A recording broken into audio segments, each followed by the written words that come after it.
how I can still do my academic work with the lack of foresight.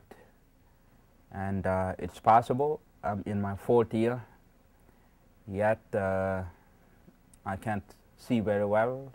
So some of you probably are asking, how do you do that? Okay. You see me walking with my cane, you know, many buildings, many routes. You wonder how I can get around. Well, one way you can try is close your eyes. Don't bump into anything, but close your eyes and try walking around. See if you get from point A to point B. For me, I have to be confident, and at first you have to memorize the directions. You know, it's like a GPS program in your head. It's not hard because that's how you get around pretty much. So what is important is the number of sidewalks that are cut. So if you're going from Evans to Jenks, for example, and you walk, you know, along Bromley and Woodhall, you're counting the opening on the right side, and then until you get to the steps of Jenks. If you miss one sidewalk, then you don't know how many you counted already, how many are left already. So it's important that things are clear, you know, where you're walking. If someone stops you for a chat while you're walking, you want to kind of keep track of which way you turn to talk to the person. If you turn around so much, finish. Your head gets confused, your GPS mixes up.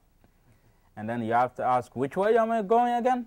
You know, and to me it's fun.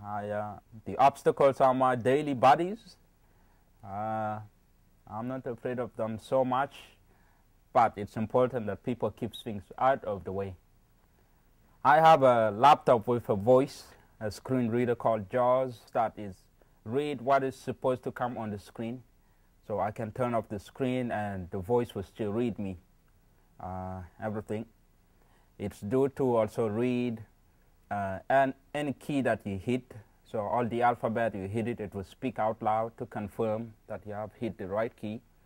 So that's what enables me to send you guys email, to read the student news, to read the websites, to IM, all of that.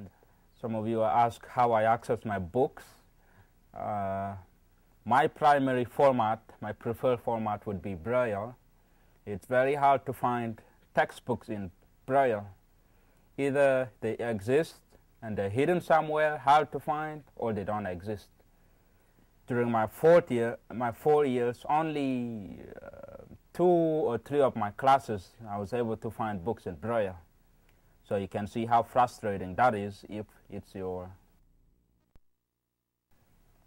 So if I don't find them, I go to the plan B, which is books on special CDs or tapes. The CD come from RFB&D, Recording for the Blind and Dyslexic, and you can't just put the CD in a regular CD player.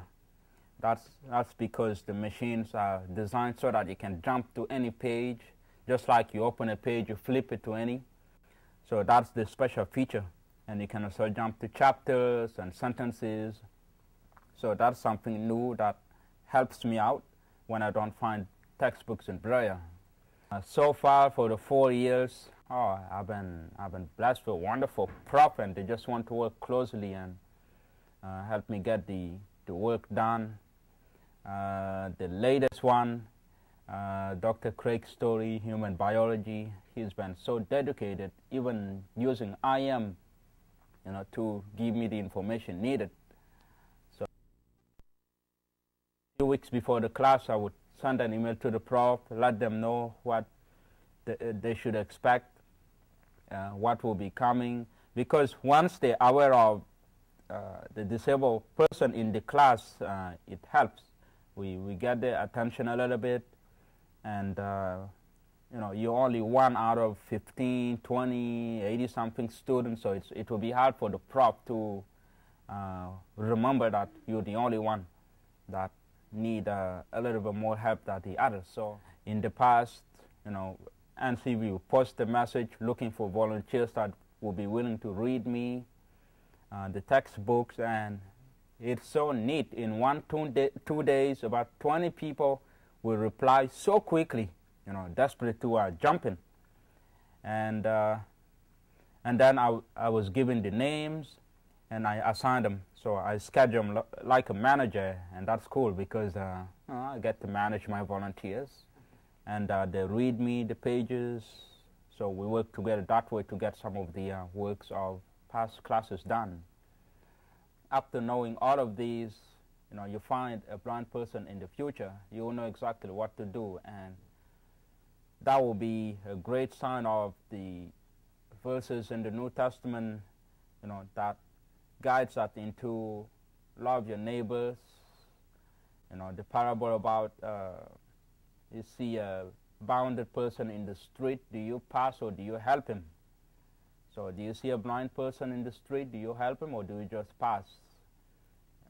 If the person needs some academic help, do you just pass or do you help him? So come up, learn more, and hopefully it will help you in the future.